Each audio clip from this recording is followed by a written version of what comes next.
अस्सलाम वालेकुम स्टूडेंट्स, उम्मीद है कि आप लोग खैरियत से होंगे। जैसा कि आप लोग जानते हैं कि हम लोगों ने लास्ट टाइम जो सिंपल हार्मोनिक मोशन डिस्कस किया था और मैंने आपसे कहा था कि डॉपलर इफेक्ट इस चैप्टर का एक बड़ा इंपॉर्टेंट टॉपिक है, तो वो हम आज डिस्कस कर लेते हैं। सारे केसेस निपटा लेंगे, कोई ऐसे मसले की बात नहीं है। आधा घंटा में ज़्यादा से ज़्यादा लगेगा और हम सारे केसेस जो है वो कर लेंगे। कोई भी मसला हो मुझसे पूछ लीजिएगा। देखिए, डॉपलर इफेक्ट बेसिकली होता क्या है, आइए डेफिनेशन देखते हैं, फिर बात करते हैं डॉपलर इफेक्ट के हवाले से। हम चैप्टर 8 का टॉपिक है सिंपल हार्मोनिक मोशन, हमने पूरा कर लिया, सही है। और बीच में मैंने आपको बताया था कि Newton formula for speed of sound का टॉपिक एक है और कैरेक्टरिस्टिक ऑफ म्यूजिकल साउंड है, ठीक है। तो उसमें जो है आप लोगों को प्रॉब्लम आ रही हो तो मुझसे कह दीजिएगा, मैं उसकी भी एक वीडियो रिकॉर्ड करके दे दूंगा, आप लोगों को मसला नहीं है कोई, लेकिन इतना मुश्किल टॉपिक है नहीं वो। बहरहाल डॉपलर इफेक्ट शुरू करते हैं आज। फर्स्ट ऑफ ऑल हमारे पास जो है उसकी डेफिनेशन देखें। डेफिनेशन में कह रहे हैं बच्चों आपसे कि डॉपलर बेसिकली एक फिजिशियन का नाम था और उसने अपना इफेक्ट क्या दिया, उसने अपना इफेक्ट ये दिया कि फॉर एग्जांपल अगर तुम्हारे पास एक सोर्स ऑफ साउंड है, सोर्स ऑफ साउंड मतलब कि साउंड प्रोड्यूसिंग बॉडी है और उसको ऑब्जर्व करने वाला, उसको सुनने वाला लिसनर है, ठीक है। अब चाहे सोर्स ऑफ साउंड मूव करे, लिसनर मूव करे या दोनों मूव करे। देखो, एक चीज होती है पिच और फ्रीक्वेंसी। पिच क्या होती है, बेसिकली पिच हमारे पास ये होती है कि ऐसी कैरेक्टरिस्टिक साउंड की जिससे आप ये डिस्टिंग्विश कर सकें कि ये आवाज जो है श्रिल है या ग्रेव है, ठीक है। और जितनी ज्यादा पिच हाई होगी फ्रीक्वेंसी ज्यादा होगी, ठीक है। ये आवाज जल्दी जल्दी जल्दी जल्दी जल्दी आ रही होगी, तेज आ रही होगी, यानी कि वेव्स जो है वो जल्दी जल्दी हमारे पास आ रहे होंगे, ठीक है। फ्रीक्वेंसी ज्यादा मतलब ये होता है कि वेव जल्दी जल्दी हमारे पास आ रही हो। और पिच अगर हल्की होगी, पिच हल्की मतलब ये है कि अब वेव हमारे पास आहिस्ता आहिस्ता आ रही है, फ्रीक्वेंसी अब क्या हो गई, कम हो गई। पिच ज्यादा फ्रीक्वेंसी ज्यादा, फ्रीक्वेंसी ज्यादा पिच ज्यादा, फ्रीक्वेंसी कम पिच कम, पिच कम फ्रीक्वेंसी कम, ठीक है ना। पिच और फ्रीक्वेंसी समहाउ एक ही चीज है। फ्रीक्वेंसी का मतलब होता है वेव तेज आ रही है, फ्रीक्वेंसी आहिस्ता मतलब होता है वेव आहिस्ता आ रही है, ठीक है। अच्छा, अब दूसरी बात ये कि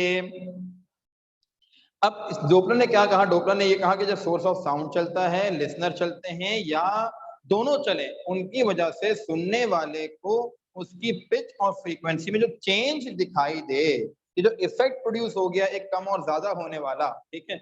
इसके अंदर साउंड के सुनने के अंदर, साउंड की पिच और फ्रीक्वेंसी के अंदर जो इफेक्ट प्रोड्यूस हो गया उसको हम क्या कहते हैं बच्चों, डॉपलर इफेक्ट कहते हैं। आपके सामने बिल्कुल यही डेफिनेशन लिखी हुई आ रही होगी। तीन पॉसिबिलिटीज हैं सर, या तो सोर्स ऑफ साउंड चलेगी, ठीक है, या लिसनर चलेगा।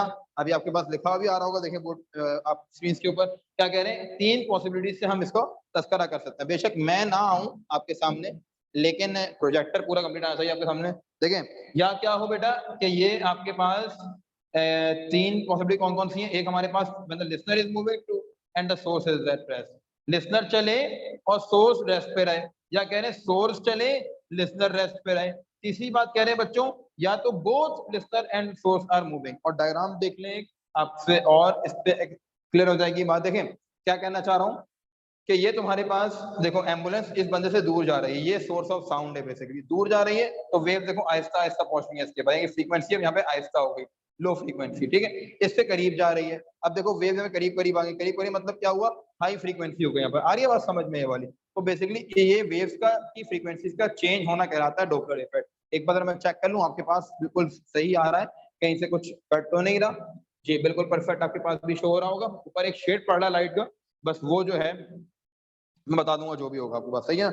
नेक्स्ट स्लाइड देखो, केस नंबर 1 डिस्कस करने लगे हैं। देखो है तो तुम्हारे पास तीन केसेस करेंगे, उसमें ए बी पार्ट है। हर केस का ए पार्ट कर लोगे बी ऑटोमेटिकली हो जाएगा, सही है। हर केस का ए पार्ट याद कर लोगे बी खुद ब खुद याद हो जाएगा। पेपर में ए बी पार्ट दोनों आते हैं, अगर केस 1 पूछेंगे तो दोनों पार्ट्स बी पूछेंगे, दोनों पार्ट सी, और अगर 3 पूछेंगे दोनों पार्ट्स, ठीक है। कोई भी केस पूछेंगे तो दोनों पार्ट्स पूछेंगे तुमसे। केस 1 में क्या कह रहे हैं, केस 1 में कह रहे हैं when the listener is moving toward the stationary source, source रुकी हुई है, लिसनर जो है वो चल रहा है, ठीक है। तो देखो जरा सुनना बात को गौर से। तुमसे कहते हैं तुम्हारे पास मैट्रिक में एक फॉर्मूला था v is equal to f lambda, कि वेव वेलोसिटी का फॉर्मूला तुम्हारे पास था ये, ठीक है। क्या कह रहे हैं कि बेटा एक तुम्हारे पास साउंड वेव जिसकी फ्रीक्वेंसी कितनी है, एफ है। स्पीड ऑफ साउंड तुम्हारे पास क्या है, जिससे तुम्हारे पास साउंड चलते हुए आ रही है, तो तुम्हारे पास क्या है, वो तुम्हारे पास v है, ठीक है। तो जाहिर है साउंड जब चल रही है तो वेव है, साउंड वेवलेंथ होगी, वेवलेंथ क्या होगी, साउंड वेव लॉन्गिट्यूडनल वेव होती है हमारे पास, ठीक है। यानी कि कंप्रेशन रेयरफेक्शन, कंप्रेशन रेयरफेक्शन, एक कंप्रेशन से दूसरे कंप्रेशन तक का डिस्टेंस वेवलेंथ, एक रेयर फ्रैक्शन से दूसरे रेयर फ्रैक्शन का डिस्टेंस वेवलेंथ कहलाता है। ये तमाम बातें वो हैं जो आप क्लास मैट्रिक चैप्टर नंबर 12 में पढ़ के आ चुके थे, ठीक है। अगर ये सब है, फ्रीक्वेंसी सोर्स ऑफ साउंड की फ्रीक्वेंसी जो है साउंड की वो एफ है, स्पीड जो है वो वी है, वेवलेंथ जो है वो लैम्डा है, तो तुम्हारे पास फॉर्मूला क्या बनेगा? फॉर्मूला बन जाएगा v is equal to f lambda के अकॉर्डिंगली वेवलेंथ का फॉर्मूला होगा lambda is equal to v upon f, lambda is equal to v upon f, ठीक है। फिर तुमसे कह रहे हैं आगे चलो। अच्छा, फिर क्या कह रहे हैं, देखो कहते हैं अगर अभी शुरू में लिसनर भी रुका हुआ है, लिसनर ने भी चलना शुरू नहीं किया, ठीक है, लिसनर ने भी चलना शुरू नहीं किया, हालांकि केस क्या है कि सोर्स स्टेशनरी है, सोर्स रुकी हुई है, ठीक है। अभी फिलहाल मैं हूं ना, सामने से आवाज आ रही है, मैं भी खड़ा हूँ यहाँ पर, ठीक है, मैंने चलना भी शुरू नहीं किया, आवाज मुझ तक पहुंच रही है। जब आवाज मुझ तक पहुंच रही है इसका मतलब आवाज की स्पीड क्या थी? वी थी, ठीक है। जैसे ही मैंने चलना शुरू किया, ठीक है, मेरी भी स्पीड हो गई। मेरी स्पीड क्या हो गई बच्चों? वी नॉट हो गई। मेरी स्पीड क्या हो गई? वी नॉट हो गई। अब जो आवाज मुझ तक पहुंच रही है वो कैसी होगी? तेज आवाज होगी। क्यों? क्योंकि सर मैंने भी चलना शुरू कर दिया स्पीड वी नॉट से, ठीक है। पहले स्पीड की आवाज सिर्फ वी थी, जब मैं भी चलना शुरू हो गया तो स्पीड बढ़ गई साउंड की। क्यों बढ़ गई? क्योंकि अब मैं भी चल रहा हूँ, तेज पहुंच रही है मेरे पास, ठीक है। तो अब स्पीड क्या हो गई बच्चों? वी प्लस वी नॉट हो गई। आवाज तेज हुई है, क्यों तेज हुई है? स्पीड, मेरी स्पीड की वजह से। तो अब क्या बन गई टोटल स्पीड साउंड की? जिस स्पीड से साउंड मेरे पास अप्रोच कर रही है उसकी स्पीड क्या हो गई? वी प्लस वी नॉट हो गई। तो फ्रीक्वेंसी का फॉर्मूला क्या बनेगा? अगर मैं एफ को वहां ले जाऊं, फ्रीक्वेंसी बनेगी sir frequency is equal to speed upon wavelength. आ रही है बात समझ में? क्या बनेगी frequency? Frequency is equal to speed upon wavelength. अब स्पीड वी नहीं रही, स्पीड क्या बन गई है? वी प्लस वी नॉट हो गई, ठीक है। तो अब क्या बन जाएगा फॉर्मूला फ्रीक्वेंसी का तुम्हारे पास? देखो भाई, अब फ्रीक्वेंसी भी क्या हो गई? चेंज हो गई। क्यों फ्रीक्वेंसी चेंज हुई? कि मैंने चलना शुरू कर दिया, जब मैंने चलना शुरू किया वेव जल्दी जल्दी आना पहुंचना शुरू हो गई मेरे पास। फ्रीक्वेंसी भी एफ से क्या हो गई? एफ डैश हो गई। फ्रीक्वेंसी क्या हो गई? एफ से एफ डैश। फॉर्मूला क्या बनता है? Frequency is equal to speed upon wavelength. Speed क्या है? वी प्लस वी नॉट है। लैम्डा की वैल्यू क्या है? वी अपॉन एफ है, तो लैम्डा की क्या पुट कर दोगे? We upon f. आ रही है बात समझ में? स्पीड चेंज होने की वजह से, स्पीड पहले क्या थी? v, अब क्या बन गई? v plus v not. Speed change होने की वजह से फ्रीक्वेंसी भी चेंज हो गई। क्या बन गई? f dash is equal to v plus v not upon lambda. और लैम्डा की वैल्यू क्या है? v अपॉन f, ठीक है। लैम्डा की वैल्यू क्या है बच्चों? v अपॉन f है। ये लिख दिया कि भाई इक्वेशन 1, ये इक्वेशन 1 मान लो, इक्वेशन 1 के अकॉर्डिंगली लैम्डा की वैल्यू क्या? v अपॉन f है। इसकी जगह मैं लैम्डा पुट कर रहा हूँ। जब लैम्डा पुट किया तो क्या बन गया? लैम्डा की जगह आ गया v अपॉन एफ। एफ ऊपर आके क्या हो गया? मल्टीप्लाई हो गया। जब एफ ऊपर आके मल्टीप्लाई हो गया तो क्या बन गया ये कि f dash is equal to v plus v not upon v into f. कैसे? एफ ऊपर आके मल्टीप्लाई हो गया, इसको पूरे को ले लिया एक ब्रैकेट में, एफ बाहर चला गया, क्या आ गया? V plus v not upon v into f. ये होता है फॉर्मूला। कब?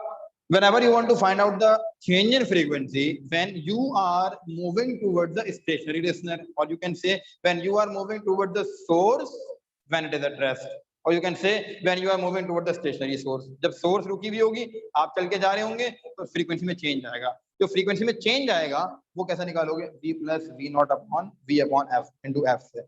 v क्या है? speed of sound। v naught क्या है? तुम्हारी speed। f क्या है? जब तुम रुके हुए थे, तुम्हारे चलने से पहले वाली फ्रीक्वेंसी, तुमने चलना शुरू किया, फ्रीक्वेंसी चेंज हो गई, एफ डैश। तो ये आ गया फॉर्मूला किसका? जब तुम चल के जा रहे हो रुकी हुई सोर्स के पास। ये केस 1A था। केस 1B में क्या होगा? अब तुम चले गए थे ना सोर्स के पास, रुकी हुई सोर्स के पास, अब तुम चल के वापस आ रहे हो। तुम बैंक्वेट में एंटर हुए, स्पीकर लगे हुए थे स्टेज के पास, तुम चल के गए स्टेज तक, तो आवाज स्पीकर की तेज हो गई, ठीक है। लेट्स सपोज अगर पूरे बैंक्वेट में नहीं, सिर्फ स्टेज के पास अगर स्पीकर लगे हुए थे। अच्छा, तुम उठे, वहां से निकले स्टेज से और उठ के वापस बाहर जाने लगे। जब वापस बाहर जाने लगे, अब तुम स्टेशनरी सोर्स से दूर जा रहे हो। अब क्या होगी? अब देखते हैं क्या होगा। सब कुछ एज इट इज रहेगा जैसे यहाँ पर है, सिर्फ क्योंकि अब स्पीड, अब देर से पहुंचेंगी वेव्स तुम्हारे पास, ठीक है। वेव्स तुम्हारे पास देर से पहुंचेंगी, जब देर से पहुंचेंगी तो प्लस की जगह क्या हो जाएगा? माइनस, ठीक है। तो आओ देखते हैं क्या हो रहा है। देखो केस 2 तुम्हारे पास क्या कह रहा है? पहले क्या था? Moving towards the stationary source, अब क्या आ गया? Away from the stationary source, ठीक है। तो देखो भाई, अब क्या बन जाएगा तुम्हारे पास? ये बन जाएगा बच्चों, सब कुछ वैसा ही है, सब कुछ वैसा ही है। देखो lambda equal to v upon f as it is, ये सारी वर्डिंग वैसे की वैसे जो लिखी हुई थी भाई। बस क्या था वहां लिखा था मैंने? The frequency of the sound wave increases, frequency बढ़ रही थी। यहाँ क्या आ गया? डिक्रीज। जहां इंक्रीज था वहां डिक्रीज, और जहां प्लस था वहां क्या आ गया? माइनस आ गया हमारे पास। क्यों? अब फ्रीक्वेंसी कम हो रही है ना, स्पीड भी वेव की कम हो जाएगी, साउंड वेव की, क्योंकि हम दूर जा रहे हैं। देखो पहले फॉर्मूला था v plus v not upon lambda, अब v माइनस आ गया, लैम्डा की जगह लैम्डा की वैल्यू आ जाएगी, ये देखो भाई लैम्डा की जगह लैम्डा की वैल्यू आ गई, सही है, लैम्डा की जगह लैम्डा की वैल्यू आ गई, f बजा के मल्टीप्लाई हो गया और सेम हमारे पास आंसर आ गया, सिर्फ क्या हो गया प्लस की जगह माइनस हो गया। अच्छा अब केस 2 में क्या है, केस 2 में ये हम अपनी जगह रुके हुए हैं, हम खड़े हुए गैलरी में या हम खड़े हुए रोड पे किसी सिग्नल के ऊपर, हमारी तरफ कोई साउंडिंग ऑब्जेक्ट यानी कि एम्बुलेंस आ रही है, ठीक है, या हम खड़े हुए हैं एयरपोर्ट पे, ठीक है, जहाज अब आ रहा लैंड करने के, जैसे हमारे करीब आता रहेगा जहाज तो क्या होता रहेगा, आवाज बढ़ती रहेगी, हम अब स्टेशनरी है, सोर्स ऑफ साउंड जो है वो अब मूविंग है, वो कहलाएगा केस 2 है। आइए देखते हैं वहां क्या होगा। देखें आ गया ना कि अब when the source is moving toward the stationary listener, listener stationary है, सोर्स चल रही है, ठीक है, तो आओ जरा देखो, स्टार्ट की इक्वेशन 1 तक हर केस में सेम है कि lambda equal to v upon f तक हर केस में कैसा बेटा, सेम, ठीक है, तो देखो यहाँ भी सेम है।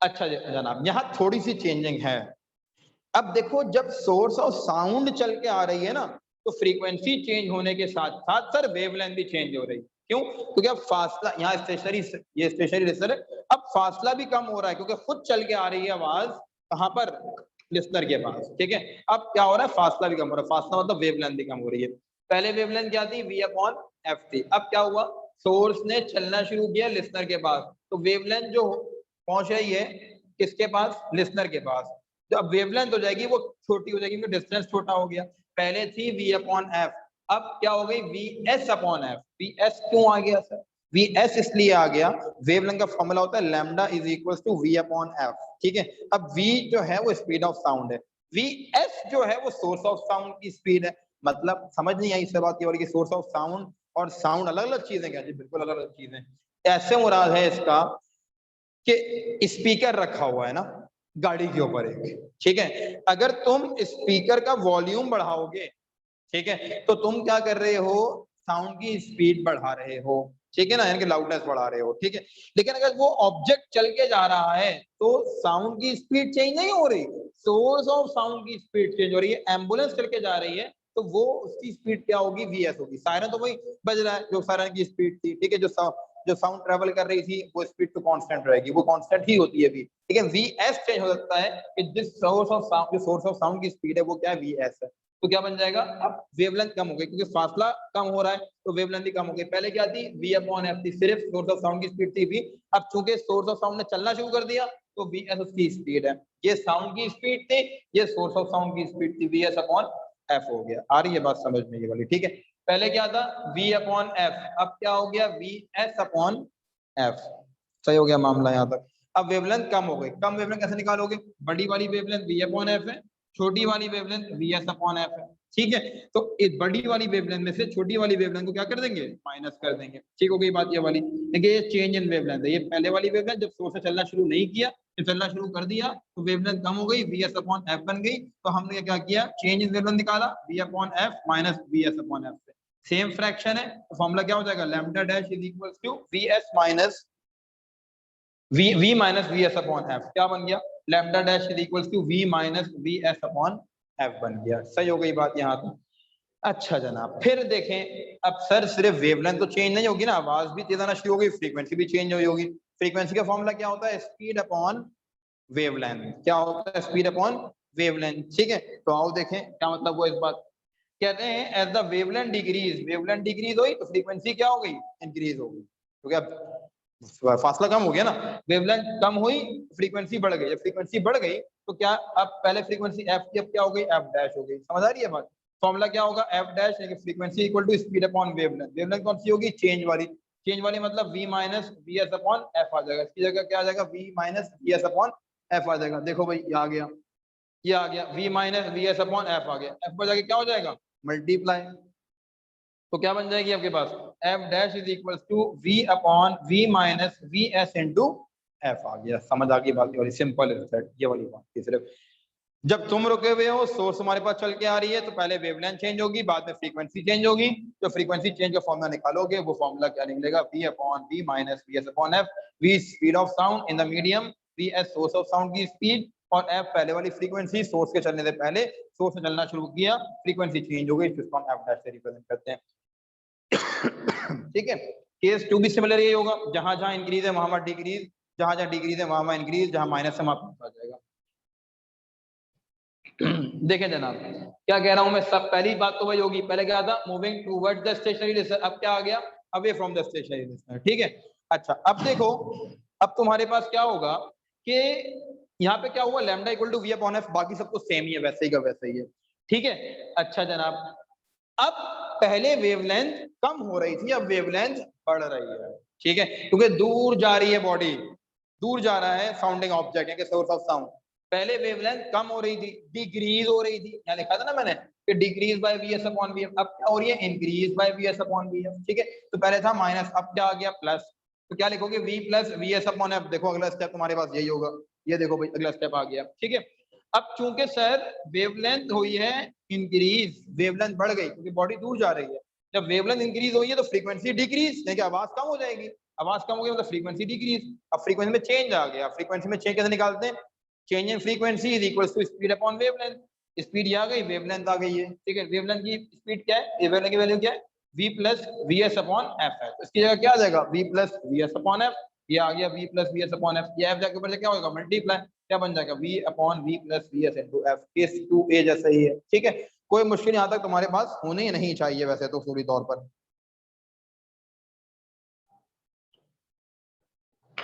जनाब अब आइए आखिरी केस के ऊपर, केस 3a के ऊपर। 3a में क्या होगा, सोर्स ऑफ साउंड भी चल रही है, लिसनर भी चल रहा है, ठीक है। देखिए अब सर दो बार फ्रीक्वेंसी चेंज होगी, एक बार सोर्स ऑफ साउंड की वजह से, एक बार लिसनर की वजह से, तो डबल इफेक्ट आएगा फ्रीक्वेंसी चेंज करेंगे, एफ डैश नहीं अब एफ डबल डैश हो जाएगा, ठीक है। तो आओ देखते हैं क्या कहना चाह रहा हूं।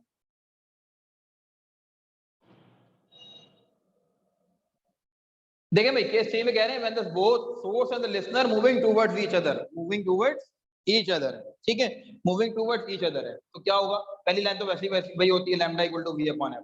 देखो जब लिसनर चल रहा है, लिसनर की वेलोसिटी क्या होती है वी नॉट होती है, फ्रीक्वेंसी चेंज होगी, फ्रीक्वेंसी चेंज केस 1a, यानी कि लिसनर जब चलता है तो क्या था formula, f dash is equal to v plus v not upon v into F.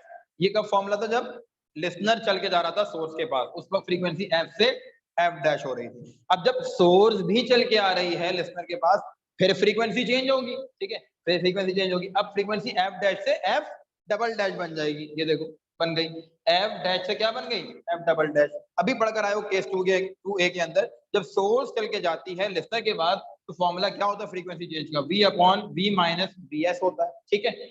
अब तुम्हारे पास एफ डैश की वैल्यू ये रही, ये रही एफ डैश की वैल्यू, तुम क्या करोगे, एफ डैश की वैल्यू को, इस वैल्यू को पुट कर दोगे इसकी जगह पर, आओ पुट करते हैं, ये देखो पुट कर दिए, ठीक है। जब पुट किया तो ये किसकी वैल्यू आ गई, एफ डैश की जगह एफ डैश की वैल्यू आ गई, v से v क्या हो गया कैंसिल हो गया, ऊपर रह गया v प्लस वी नॉट, नीचे क्या रह गया v माइनस वी एस, और f साथ में लगा बता, तो आंसर क्या बन गया तुम्हारे पास, आंसर बन गया बच्चों f double dash is equal to v plus v not upon v minus v not, sorry v plus v not upon v minus v s into f, ये आ गया फॉर्मूला तुम्हारे पास, ठीक है। केस 3 का अब दोनों क्या हो रहे हैं, दोनों दूर जा रहे हैं, जब दूर जा रहे हैं फिर क्या होगा, आओ देखें, जब दोनों दूर जा रहे हैं हमारे पास, तो जहां जहां प्लस था वहां वहां माइनस, जहां जहां माइनस था वहां प्लस, ऐसे ही होगा एग्जैक्ट, देख लेना। ये देखो पहले क्या था, लिसनर मूविंग अवे टुवर्ड्स था, मूविंग अवे हो, पहली लाइन वैसे ही lambda equal to v upon f वैसे ही, ठीक है। फ्रीक्वेंसी चेंज होगी, जब फ्रीक्वेंसी चेंज होगी बेटा तो क्या बन जाएगा, f dash is equal to v minus v not, क्योंकि फ्रीक्वेंसी क्या हो रही है कम हो रही है, क्योंकि लिसनर दूर जा रहा है चल के सोर्स ऑफ साउंड से, और सोर्स भी दूर जा रही है, जब सोर्स भी दूर जा रही है फॉर्मूला क्या बनेगा, f double dash is equal to v upon v plus v s into f dash, f dash की वैल्यू ये रही, तुम एफ डैश की जगह पुट कर दोगे, एफ डैश की जगह पुट कर दिया, जब पुट किया वी से वी कैंसिल हो गया, जब वी से वी कैंसिल हुआ तो आंसर क्या आ गया, f double dash is equal to v minus v not upon v plus v s into f, जहां जहां माइनस है वहां प्लस आ गया, प्लस से वहां माइनस आ गया, खत्म हो गया डॉपलर इफेक्ट, इतना होता बस सिर्फ, ठीक है ना। तो मेरी वीडियो को, इस वीडियो को जो है ना 10 बार देखो, देखना 20 बार देखना, जितना देखना, ठीक है। फिर भी नहीं समझ आता फिर मुझसे पूछ लेना भाई, कोई समस्या की बात नहीं है। तो मेन टॉपिक जो है सिंपल हार्मोनिक मोशन और डॉपलर इफेक्ट करा दिए, सिर्फ एक टॉपिक बार बार हर वीडियो में कह रहा हूँ कि Newton's formula for speed of sound रह गया, कैरेक्टरिस्टिक ऑफ म्यूजिकल साउंड रह गया, कैरेक्टरिस्टिक में सिर्फ पढ़ना है, कोई इतना कोई खास हार्ड एंड फास्ट चीजें नहीं है। Newton formula for speed of sound थोड़ा मसला अगर करे तो मुझसे पूछना भाई, उसकी एक वीडियो बना के रिकॉर्ड करके आपको दे देंगे, मसले की बात कोई नहीं है, ठीक है। तो बहरहाल चैप्टर 8 जो इश्यूज थे वो खत्म हो गए, 5 पूरा करवा दिया, 8 ऑलमोस्ट पूरा करवा दिया थियोरेटिकली। न्यूमेरिकल आप लोग चल रहे होंगे, अगर न्यूमेरिकल में मसला आ रहा है तो बता देना, मुझे न्यूमेरिकल भी कर लेंगे। चैप्टर 9 सिर्फ रह गया है आपका, ठीक है। उसमें भी 2-4 टॉपिक हैं वो भी कवर करके इंशाल्लाह 15, 16, 17 जून तक हम सिलेबस कंप्लीट कर देंगे आपका, अगर रिकॉर्डिंग ही चलती रही तो। अगर खुल गए सिंध के अंदर इदारे, खैर आज की न्यूज़ तो ये है कि सैयद साहब ने कहा है कि 1-2 दिन में फैसला करेंगे वो खोलने का। कब से खोलेंगे पता नहीं, कुछ नहीं पता। तो ऐसे रिकॉर्डिंग चलती रहेंगी बेटा, अगर चलती नहीं तो इंशाल्लाह 15 जून से पहले 15 जून तक इंशाल्लाह मैं सिलेबस कंप्लीट कर दूंगा आपको, ठीक है। फिर उसके बाद हम प्रैक्टिस शुरू करेंगे, पास पेपर के न्यूमेरिकल, सबसे पहले मॉडल पेपर सोच लेंगे पूरा का पूरा, ठीक है। तो यहाँ तक ये आज के लिए इतना काफी, बच्चों अपना ख्याल रखिएगा, अल्लाह हाफ़िज़।